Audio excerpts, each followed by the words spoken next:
انا خسرت كل فلوسي بتكة زرار حرفيا. بصي انا بس من الصدمة هتلاقيني مش مجمعة كلام ومتلخبطة وعصاي بايظة، فيعني هنقعد نتسلى في النص ده من شعري علشان ما اعيطش. هلوز، قبل ما احكي ايه اللي حصل محتاجة بس اوضح لك نقطة. زي ما انت عارفة انا حاليا مخطوبة وحرفيا مفضلش كتير على الفرح، فانا في دوامة تجهيزات وحاجات كتير قوي بمبالغ مش قليلة ومزنوق. فده اللي خلاني اعمل الخطأ الشنيع ده وكلفني ان انا شلت الهم اكتر. الموضوع وما فيه، شفت اعلانات لبرامج مراهنات على ماتش وراهن على طيارة ايه. في الاول قلت ان انا نصحى، استحالة حد يضحك عليا. بالرغم من كمية التحذيرات انا برضو شوحت بايدي كده اهو. قلت لا انا كده كده اصلا هبدأ مبلغ صغير، مش هحط طبعا تحويشة عمري يعني. فبدأت ببرنامج خمن في الماتش الفلاني مين اللي هيكسب، ترامب ولا مش عارف مين اللي هيكسب، مراهنات اللي من النوع ده يعني. والحقيقة الموضوع فعلا في الأول كان تحفة. فانا لما لقيت الفلوس بدأت تجري في ايدي قلت بس الموضوع مش زي ما بيقولوا الثراء السريع ده ولا ايه. مش هكدب عليكي واقول ان انا كنت كل مره بكسب، بس على الاقل كان المجمل فلوسي كانت بتزيد. بس عارف انت ضربه حظ او حظ مبتدئين. بس للاسف لقيت ان الموضوع بدا يبقى معايا بالعكس، بدات اخسر في المراهنات دي، واللي جمعته كله خسرته. بل بالعكس انا كنت بستلف علشان اكمل، عايزه اعوض. خلاص انا مش قادره، لا انا خسرت كتير لازم اعوض. فمن كتر الخساير خلاص قلت لا بلاش بقى اكمل في الموضوع ده واجرب حاجه تانية. ده غباء بقى، الموضوع دخل معايا في حاله وحشه قوي، عايزه ارجع اكسب تاني باي طريقه. فدخلت على برنامج انا طبعا مش هقول اسمه، هو بصراحه مش برنامج واحد، انا جربت كذا برنامج في نفس الوقت بمبالغ صغيره علشان اشوف مين فيهم هيكسب، مين فيهم نصب، مين فيهم، فاهمه قصدي، كوتشينه بقى وطياره وحاجات من هذا القبيل. بدات بمبالغ صغيره، 100 جنيه 200 جنيه، كنت في الاول بكسب لحد ما خدت الصدمة وطمعت. حطيت كل اللي انا كسبته كان تقريبا 1200 جنيه وهوب خسرتهم كلهم.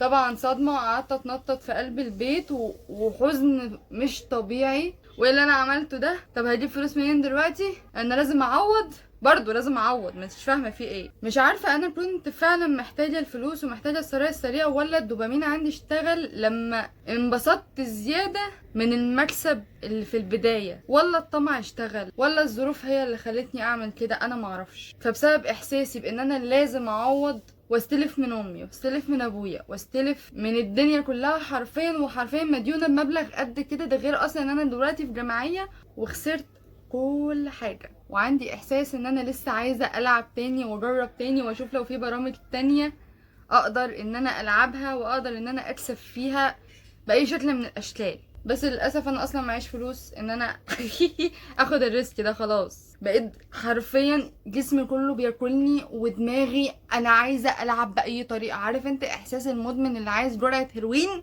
انا عامله كده بالظبط. مش قادره اوصفلك احساسي عامل ازاي دلوقتي من كتر القرف اللي انا فيه. انا مش عارفه فعلا اعمل ايه. بفكر ان انا الجا للكنيسه بس انا عكيت الدنيا اوريدي. لو اديتني فلوس هتبقى بتاذيني، لان انا ممكن بنسبه كبيره ارجع العب بالفلوس دي عشان اعوض وهكذا. ما انا ما بحرمش، في حاجه غلط في دماغي بجد. فبجد شوري عليا اعمل ايه، لان انا مش عارفه انا اعصابي بايظه وتعبانه. تجاهلت نصايح الناس وتحذيرات الناس وعملت برضو اللي في دماغي، وحاليا انا ندمانه، والندم مش هيعمل حاجه. انا خلاص لبست في حيطه.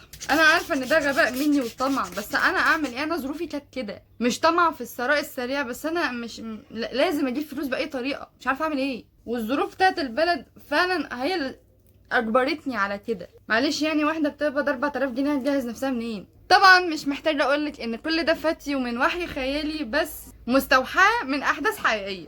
انا نشكر ربنا لسه بعقلي ما جربتش الالعاب دي، لان احنا عندنا في الانجيل بنحرم حاجه اسمها ثراء سريع اصلا، وفي ايه في الانجيل بتقول كده. في ناس كتير دخلت المجال ده بسبب ان حد ضحك عليها. اعلانات، انا لحد دلوقتي بشوف اعلانات لبلوجرز مش هم اللي بيتكلموا، بس هم مجرد ان هم ماسكين فلوس كده وبيلعبوا بيها، مش صوتهم، حد بيتكلم فويس اوفر يعني، وبيقول انا جربت البرنامج الفلاني ومش عارف ايه. انا بس عايزه اسالك سؤال، هل انت شفت نموذج حقيقي من النماذج اللي احنا بنسمع عنها دي كسب فلوس من الثراء السريع او من المراهنات؟ يبقى بيضحك عليك. الناس اللي بتلعب في كازونيهات ما بتعملش حاجه انها بتخسر، وهم ناس معاهم فلوس كتير بيلعبوا فور فن، مش لمجرد ان هم يكسبوا فلوس، عشان يرضوا ادمانهم بس مش اكتر. حد مثلا زي بيل جيتس، ايلون ماسك، نجيب ساويرس. انت متخيل ان في ناس بالنجاح ده وبالشغل اللي هم اشتغلوه ده ممكن ان هم ولو بنسبة 10% الفلوس اللي معاهم دي من مراهنات ومن قمار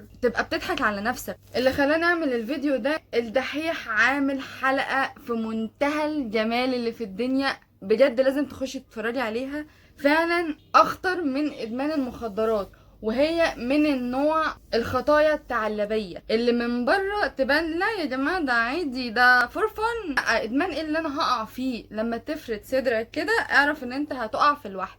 من فترة كده شفت فيلم ابيض واسود، انا فعلا مش فاكرة اسمه ايه بس كنت شايفاه من زمان قوي. هو عبارة عن 2 متجوزين، جوزها بيلعب قمار لغرض التسلية، وهي كانت تقعد تقوله يا حبيبي لا ده غلط ده حرام الكلام ده كله. فهو لا بيقول لها ده فور فن، طب تعالي جربي الموضوع هيعجبك قوي. فهي قررت انها للاسف تروح تجرب، وهي نازله من العربيه رجليها وقعت في الطين. انا عجبني المشهد ده جدا، لان اول مره بالنسبه لها كانها خلاص غرست في الوحل. بجد كان مشهد عبقري، وهي فعلا ادمنت الموضوع وبقت بتلعبه بشكل هستيري وبشكل ادماني، وتلات ارباع وقتها هي بتلعب بوكر. فبقت مديونة واهملت بيتها واهملت جوزها، حياتها اتخربت تماما لمجرد انها هجرب بس. صدقني مفيش حد ناصح ومفيش حد كبير على الخطية. من بره هي لا مش خطية، هو احنا بنزني، هو احنا بنقتل، هو احنا بنعمل ايه يعني؟ دي مجرد لعبة. اتفرج على حلقة الدحيح وهتعرف انها مش مجرد لعبة ومش مجرد تسلية.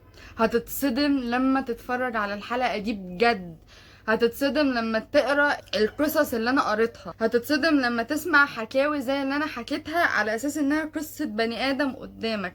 ارجوك اوعى تعمل في نفسك كده، تغور الفلوس، تغور اي حاجة في الدنيا، ولا انك تأذي نفسك بالمنظر ده. مفيش حد مستفاد من المراهنات ومن الكازينوهات ومن الكلام العبيط ده كله غير صاحب الابليكيشن وغير صاحب الكازينو. محدش مستفاد غيرهم صدقني. هو يعني هيستفيد ايه لما انت تاخد ملايين في جيم؟ يعني مش فاهمه. هو يعني هو عامل برنامج عشان انت اللي تكسب ولا عشان هو اللي يكسب؟ شغل دماغك ابوس ايدك. مش طبيعي ان واحد يشتغل على برنامج ويعمل كازينو بالشيء الفلاني وهو عارف ان هو مش هيستفيد منه او هيكسب من خلاله. مش جمعية خيرية هي. في ناس صدقني من تكة زرار بيخسروا بال100,000 وال200,000 فقاعدة. انت بتكسبهم في قد ايه؟ انا في السنة كلها ما بكملش 50,000 جنيه مرتب. فتخيل ان واحد بيخسر شقة عمره في قاعدة. ال100,000 مش هتبقى 200 عمرها. ركز في الجملة دي كويس، ال100,000 هتبقى 0. ولا تدي فلوسك لحد بيقولك انا جامد في المراهنات، انا كسبت كذا، انا ما بيضحكش عليا. هتعرف ان انت اللي بيضحك عليك، بيضحك عليك يا استاذ. خد بالك من نفسك، خد بالك من فلوسك، خد بالك من بيتك، لان ناس كتير خسرت نفسها وعيلتها وكل حاجة في حياتها بالرغم ان هم كانوا داخلين الموضوع ده على امل ان هم يكسبوا حاجات كتير قوي. وخليك فاكر، ماذا ينتفع الانسان لو ربح العالم كله وخسر نفسه؟ اكسب نفسك، انت اهم من اي حاجة في الدنيا واهم من كنوز الدنيا كلها. اوكي، باي.